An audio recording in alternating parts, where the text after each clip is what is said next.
vamos a hablar de la autopsia de un personaje muy conocido que nació en 1769 en Córcega, una isla francesa.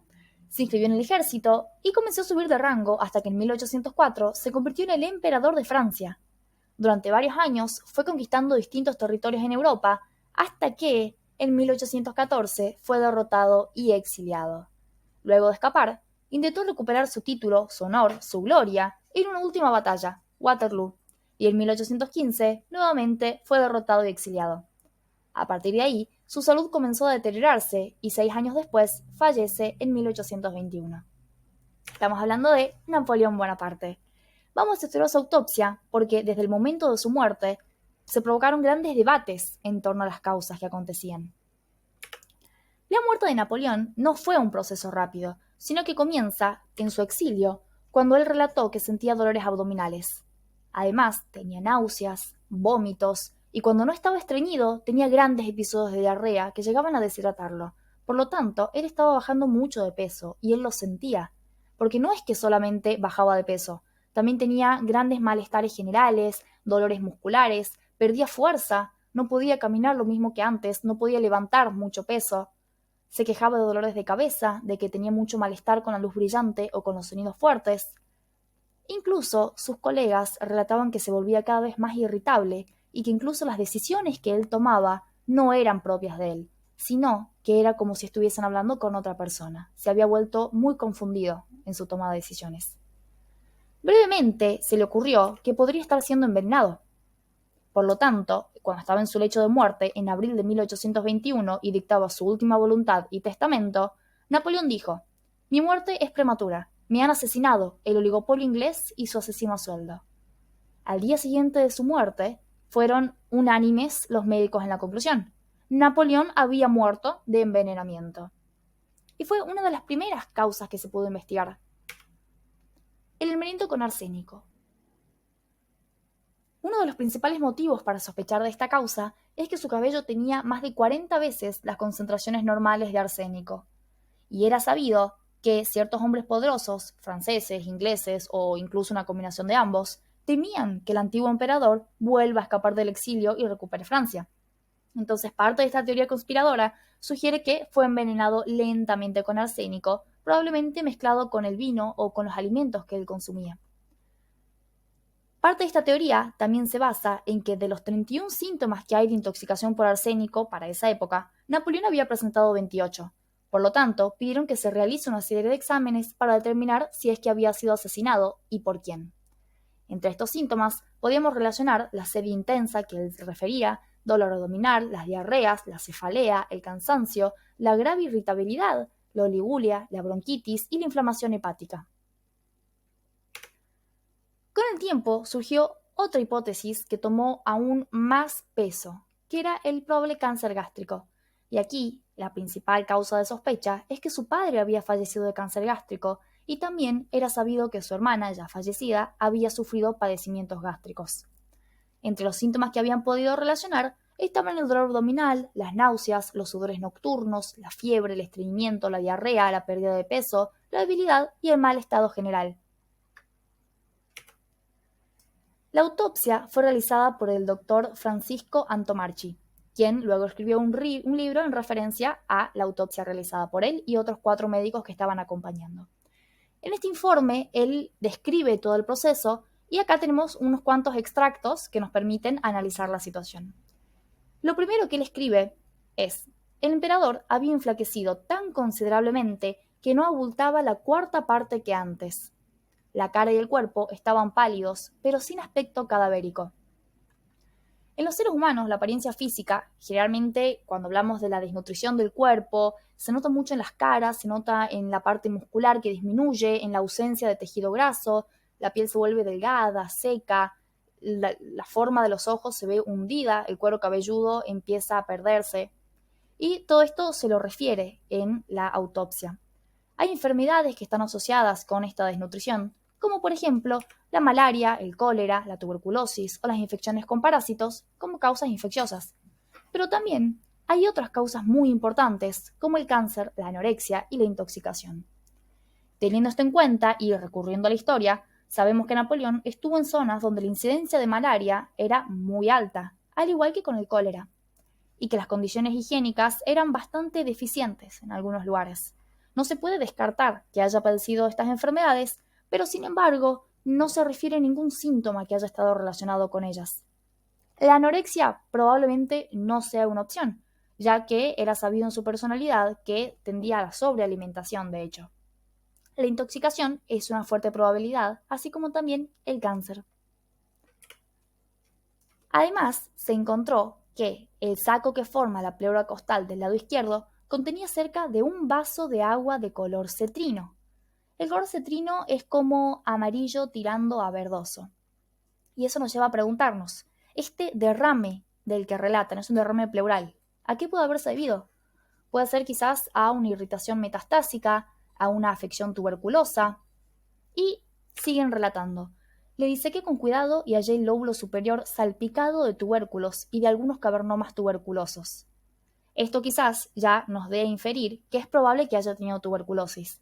Sin embargo, no que sea la causa de muerte, puesto que el grado de destrucción de los pulmones no era tan evidente como para decir que murió de tuberculosis. Y tampoco se mencionaba que tenga los síntomas de la tuberculosis avanzada, como es por ejemplo la hemóptisis.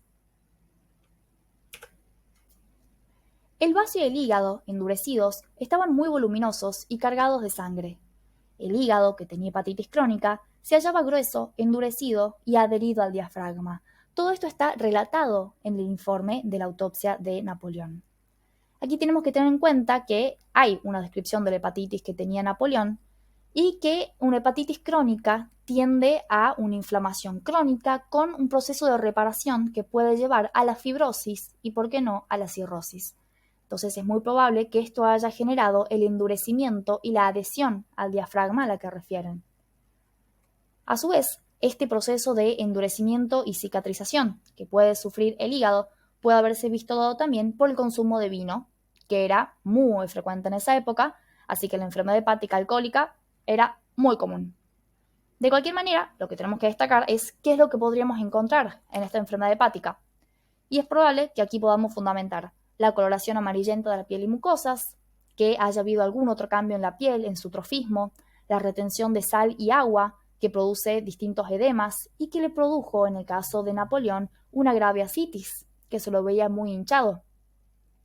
También algunos pacientes presentan tendencia o facilidad al sangrado.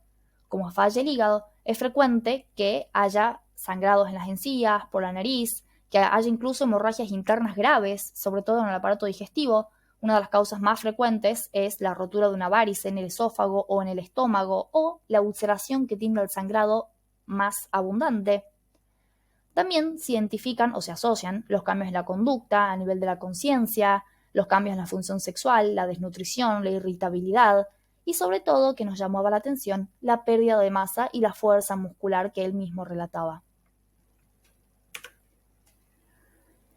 Al abrir el estómago, hallé una gran parte de su capacidad estaba ocupada por una cantidad considerable de materias débilmente consistentes, mezcladas con flema y de color semejante a la borra del café.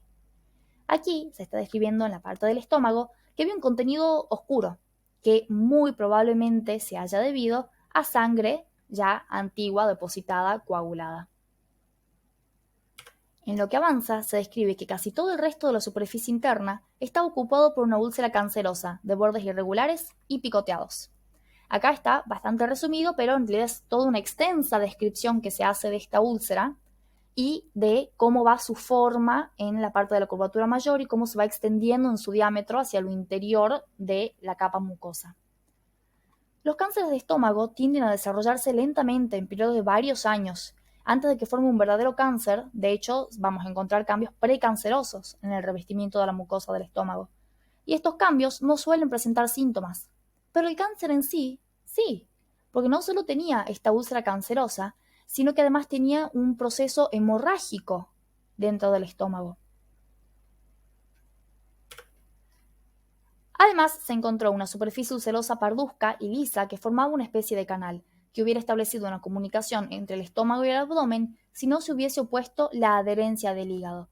O sea que no solamente había una úlcera cancerosa, sino que también había úlceras ya perforando el estómago y comunicando el mismo con el abdomen. Claro que aquí se interpone el hígado, que dijimos que estaba con una adherencia por la fibrosis que le causó la inflamación crónica.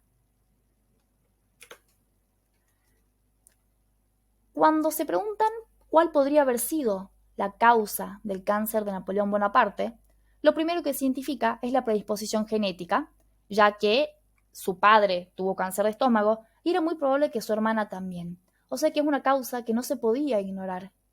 Además, una causa muy importante hasta la fecha de hoy es la infección por Helicobacter pylori, ya que esta infección tiende a producir muy pocos síntomas y una inflamación crónica que produce luego cambios adaptativos y cambios precancerosos que llevan finalmente al adenocarcinoma gástrico. Además, se pudieron encontrar cambios como las úlceras pépticas y se identificaron malos hábitos en su alimentación. Que como dato, Napoleón tenía una alimentación relativamente buena para esa época, ya que comía mucha fruta, mucha verdura. De hecho, se sabe que él, cada 15 minutos que estaba sentado comiendo, se levantaba y daba una vuelta como para hacer algo de ejercicio.